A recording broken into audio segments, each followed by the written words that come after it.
Welcome to Mission Sonlight.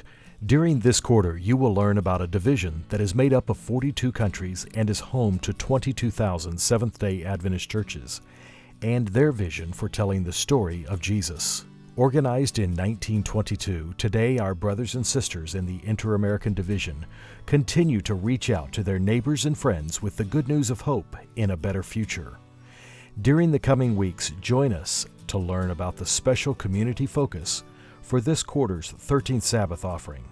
The project is very ambitious.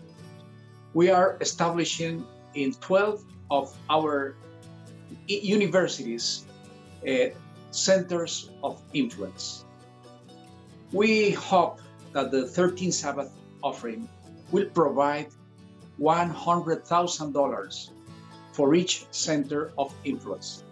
What do we want to achieve? We want to serve communities, to show them the friendly and servant face of the church. And of course, we want to become their friends in order to encourage them to know the Lord. So imagine 12 centers of influence in 12 different countries. This is no small undertaking. School campuses across the division are the primary locations for the centers. Across the campuses, they are doing different things. For instance, in Venezuela, they are providing instruction on agriculture. You know that Venezuela has a real problem on food matters. And since the school is in a rural area, they are trying to teach the people how to use their land in a proper way. So they are teaching the community around them not only to plant food, but also to eat healthy. Each center must be as unique as the community it serves. In Colombia, they have a mobile classroom. A company built in a truck for them, a brand new truck, built a classroom, and so they drive to different communities, and that trunk not only can be a classroom, but also can provide medical facilities in order to help with the health of the people. Imagine never having the opportunity to get an education as a child. One of the centers will bring the opportunity of learning to the adults in their community. In Costa Rica, they have a very special project. They are giving classes to people that never had the opportunity before to learn anything about technology. You know that in these times, technology is a must. And many people, especially mature people, didn't have the opportunity in their lives. So they are receiving free classes. And not only that, they are also helping them to pursue a healthy way of life. Guiding people to a healthy lifestyle has always been a vital part of the church's outreach. This is the focus of some centers of influence. In Jamaica, they are helping the people also with health issues. They are doing a marvelous jobs, not in just one community, but in many. That is also happening in Trinidad, in our university over there, that is called University of the Southern Caribbean.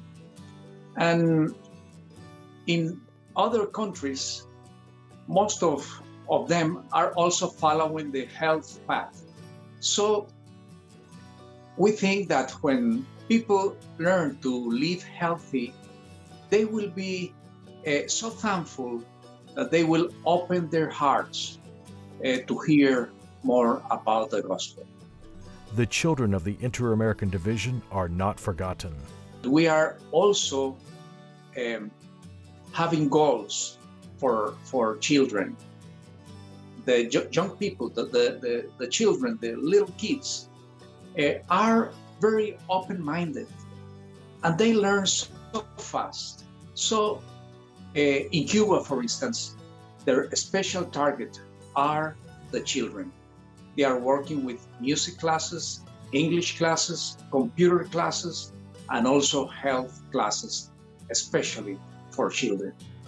So we think we have a very broad program that will help many of the members of our community. The needs of families are being met through targeted methods to bring hope and help.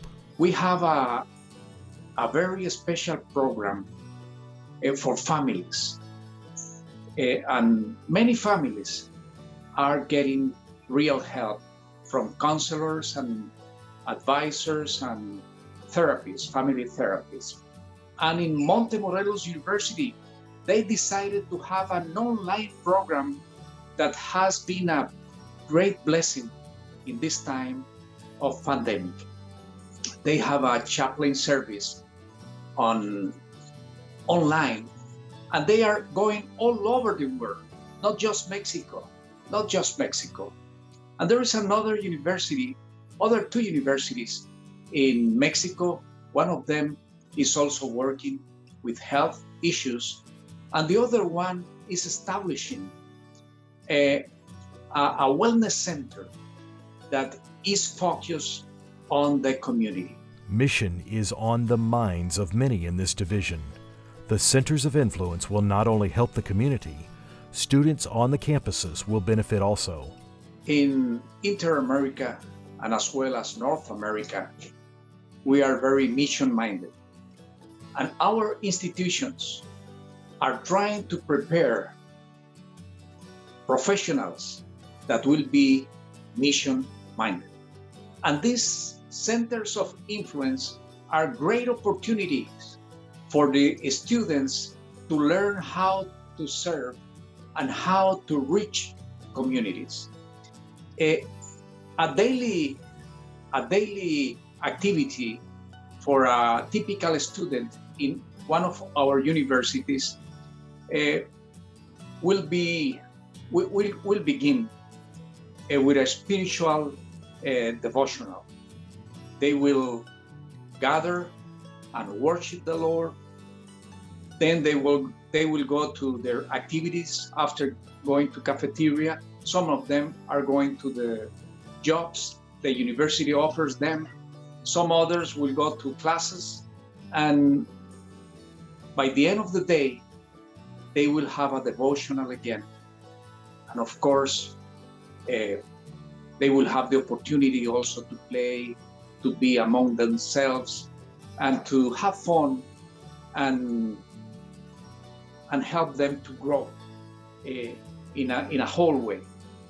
That's a program that we try to provide every day.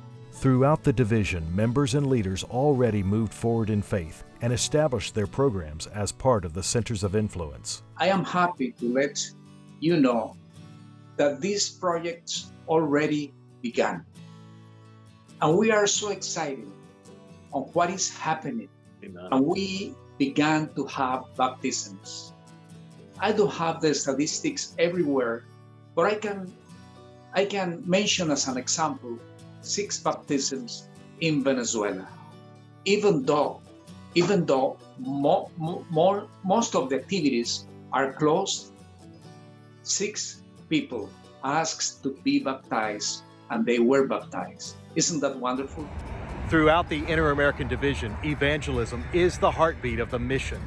Telling the story of Jesus doesn't just happen on Sabbaths.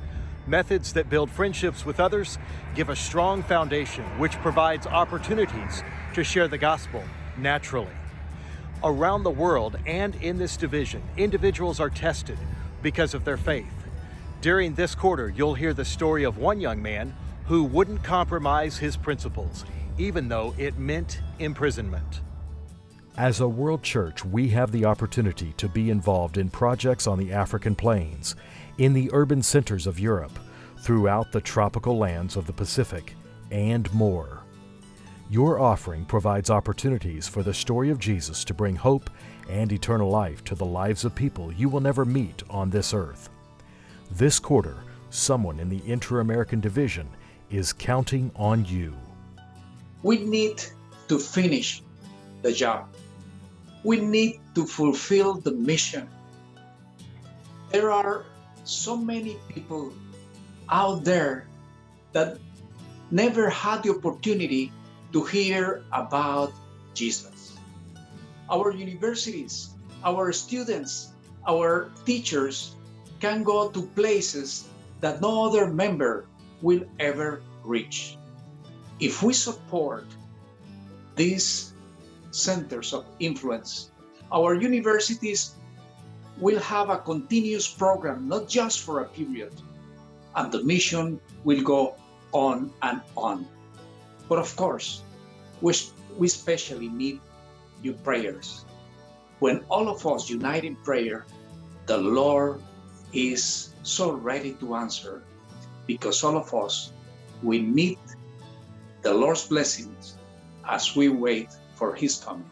Bringing you this report from the Inter-American Division, we are the media missionaries of Network 7 Media Center, and this is Mission Sonlight.